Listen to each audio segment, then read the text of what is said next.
میرے دوستوں ایک ہی بات آپ یاد رکھیں، جو لوگ اس مہینے کو منحوس مہینہ سمجھتے ہیں بہت ہی غلط کرتے ہیں، بہت ہی غلط نظریہ رکھتے ہیں۔ جانتے ہیں آپ صلی اللہ تعالیٰ علیہ وسلم نے اس مہینے کو اللہ کا مہینہ کہا ہے۔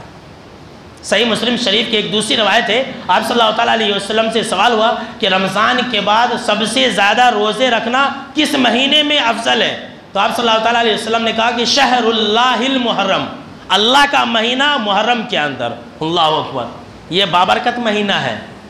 آپ کو اگر شادی کرنی ہے تو محرم کے مہینے میں کیجئے، اگر آپ کو کاروبار کرنی ہے تو محرم کے مہینے میں کیجئے، جو بھی اچھا کام اگر آپ کو کرنا ہے آپ محرم کے مہینے میں کیجئے، اور سماج اور معاشرے کے بہکاوے میں مت آئیے۔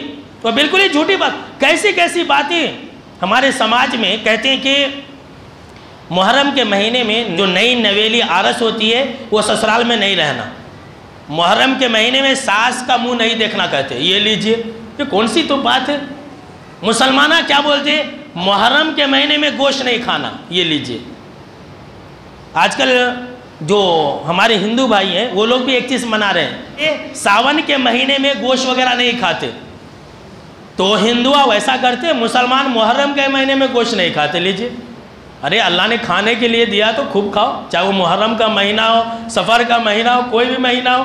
تو یہ جو منحوس مہینہ سمجھتے ہیں یہ بالکل ہی غلط بات ہے۔ یہ اللہ کا مہینہ ہے، اللہ کا مہینہ ہے، بابرکت مہینہ ہے۔ آپ ہر خوشی کا کام کیجئے، آپ کے لیے اس کے اندر برکت ہی برکت ہوگی۔